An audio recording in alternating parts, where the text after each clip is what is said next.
मित्रांनो, तुमच्यासमोर मराठीमध्ये मी मराठी हा शब्द इंग्लिशमध्ये टायपिंग केला आहे.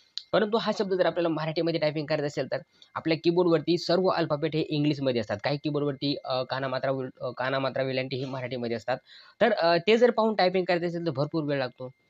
तुमची टायपिंग झाली असेल तर ठीक आहे, परंतु नसेल झाली तर तुम्हाला कीबोर्डवरील इंग्लिश अल्फाबेट पाहून जर तुम्हाला टायपिंग करायचं असेल, इंग्लिशमध्ये जर टायपिंग केलं, तर ती मराठीमध्ये कशी ट्रान्सलेट व्हायला पाहिजे. जसे की तुमच्यासमोर मी इथे हा शब्द इंग्लिशमध्ये टायपिंग करून दाखवतो. ओके. ओके. हा शब्द वरती मराठी इंग्लिशमध्ये आहे, खाली मराठी हा मराठीमध्ये आहे. ओके. असं जर आपल्याला टायपिंग करायचं असेल, तर त्याला Google इनपुट टूल डाउनलोड करायचं आहे आणि ते Google इनपुट टूल डाउनलोड कसं करतात हे पूर्ण डिटेलमध्ये पुढे तुम्हाला सांगणार आहे. तर त्यासाठी सर्वात पहिला आपल्याला Google Chromeवरती यायचं आहे आणि आता Google Chromeवरती आल्यानंतर इथे टायपिंग करायचं संघर्ष माझा. तर मी याला थोडंसं बंद करून घेतो याला आणि एंटर बटन प्रेस करायचं. जी तुम्हाला फर्स्ट साईट दिसते, या साईटवरती क्लिक करायचं. ही जी साईट दिसते ना, या वेबसाईटवरती क्लिक करायचं. त्यानंतर इथे तुमच्यासमोर ही जी वेबसाईट ओपन झालेली आहे, त्यानंतर इथे दिलेले टेक, या टेकवरती क्लिक करायचं. ओके. त्यानंतर काय करायचं, अधिक पोस्ट लोड करावरती क्लिक करायचं आणि त्यानंतर खाली यायचं. इथे बघा Google इनपुट टूल हे आपल्याला डाउनलोड करायचं आहे. मग या लिंकवरती क्लिक करायचं. त्यानंतर Google इनपुट टूल थोडंसं स्क्रोल करायचं. स्क्रोल केल्यानंतर इथे तुम्हाला एक लिंक दिसते. या लिंकवरती डायरेक्ट क्लिक करायचं आणि याची डिस्क्रिप्शनमध्ये मी लिंक दिलेली आहे, तिथनं तुम्ही डाउनलोड करू शकता.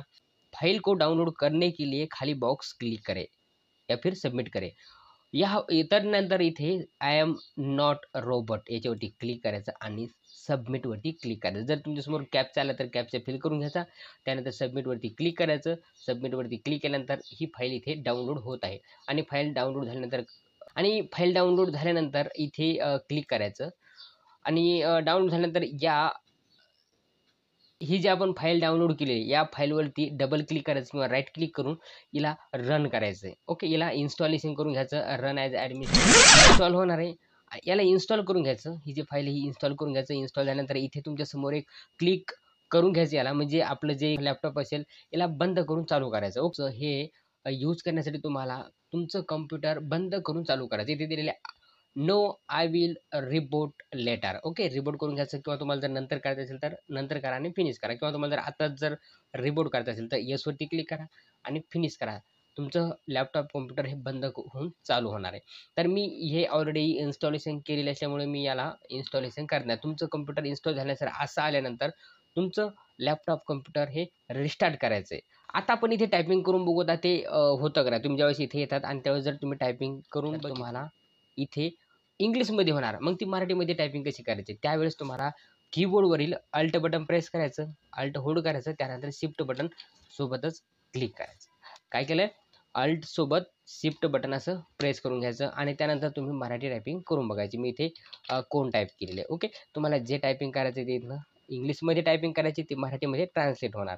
म्हणजे इंग्लिश टू मराठी तुम्ही इथनं टायपिंग करू शकता. तुम्हाला जे काही टायपिंग करायचं ते इथनं असं टायपिंग करू शकता. ते तुम्ही मराठीमध्ये इथनं ट्रान्सलेट करू शकता आणि याची जी लिंक आहे मी डिस्क्रिप्शनमध्ये दिलेली आहे. तिथे तुम्ही क्लिक करून डायरेक्ट डाउनलोड करू शकता. आणि हा व्हिडिओ तुम्हाला जर आवडला असेल, अजून आपल्या चॅनलवरती नवीन असाल, चॅनलला सबस्क्राईब केलं असेल, चॅनलला सबस्क्राईब करा आणि लाईक नक्की करा.